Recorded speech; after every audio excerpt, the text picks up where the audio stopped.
Here are the stories heading your way. The royal ruling is handed down. Was Duchess Kate able to keep hundreds of private topless photos private? It's day 3 of the American Idol catfight, Mariah Carey versus Nicki Minaj, and we have Mariah's first interview as she's holding nothing back. And in today's big story, what is going down with child star Amanda Bynes? Our expert panel breaks down all the drama, plus our exclusive interview with the Today Show's Natalie Morales, defending co-host Savannah Guthrie and revealing their secret plan to take back the morning show top spot. It's all right here, right now on The Daily Buzz. It's a royal victory as Will and Kate stopped the publishing of those topless shots seen around the world. What's happening? Welcome to the Daily Buzz. I'm Hyla in for Dylan Howard. A big win for Kate as the French magazine that owned the shots of Kate sunbathing topless can no longer publish those images. But she has even more to be happy about. Let's go to Celeb Buzz staff editor Corey Lopez in New York City. Corey, the ruling stopped the publishing of the photos, but there's actually more to this story, right? Yes, the French court ruled that Closer, the magazine that was the first to publish the sunbathing snaps, has to hand over all digital copies to Kate and Will's within 24 hours. And any failure to comply with that will result in a fine for the magazine. And the couple is still seeking criminal charges against an as of yet unidentified photographer or photographers for what they're claiming is an invasion of her privacy.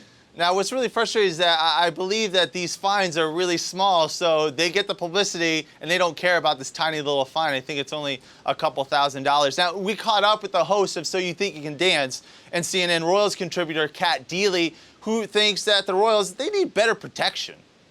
I do, however, think it was probably somebody's job to make sure they weren't being taken, there weren't photographs being taken.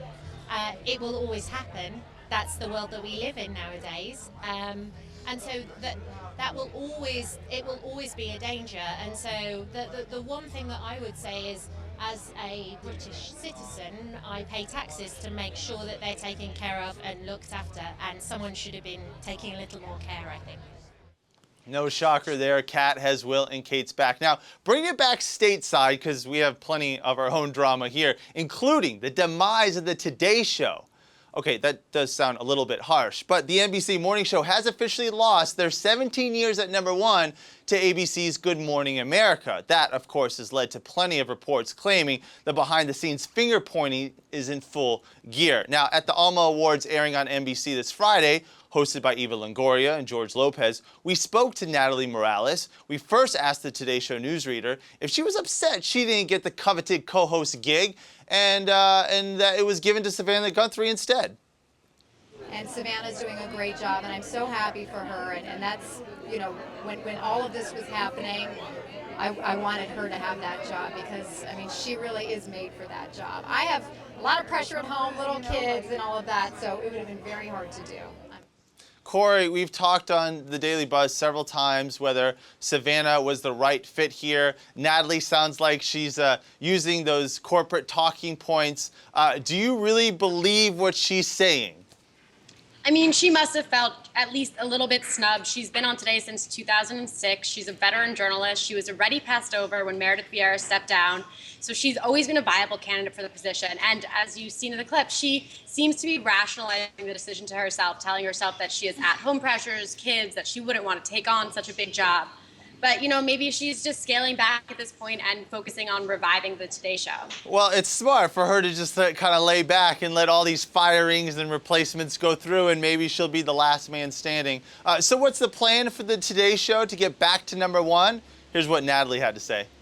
Every day we put on our A game. Every day we show up and give it 200% of our effort. And, you know, we're working with producers to try to figure out what's working, what's not working, how can we change things up a little bit.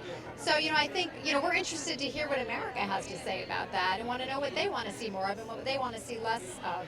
And, you know, I think we're trying to figure it out, but we've got the best team, and we're a family, and we've struggled like all families. You have your highs and lows, and we're struggling, but, you know, I think at the end of this, we're going to be so much stronger for it. And, you know, I think there's always a cycle, and we're one of those, the down of the cycle, but we'll come right back. Well, I think the viewers have spoken. It's called ratings, and they want to see George Stephanopoulos, I guess, more so than they want to see Al Roker. Corey, what's going to happen first? Are they going to right this ship, or are there going to be more heads rolling on the Today Show? Well, I think they are making an effort to play to the viewers, but they have been making some odd choices in the last few months, especially the one that's really like gotten viewers up in arms is when they aired Kris Kardashian's interview instead of observing a moment for silence on 9/11. Crazy decision there. Right. So if they continue to make choices like that, they may see the axe come down on them like it did on The Tonight Show, and Jay Leno had to take a pay cut. So Today Show, they may be in for it after all. See, and that's a mistake on the producers, so we might see some behind-the-scenes firings go down before we see any on-air ones go down. All right, Corey, New York, thank you so much. I really appreciate it. Thank you. Now, for Natalie's full interview, go to celebbuzz.com. Still to come, Mariah versus Nicki, Pink versus Carly Rae Jepsen?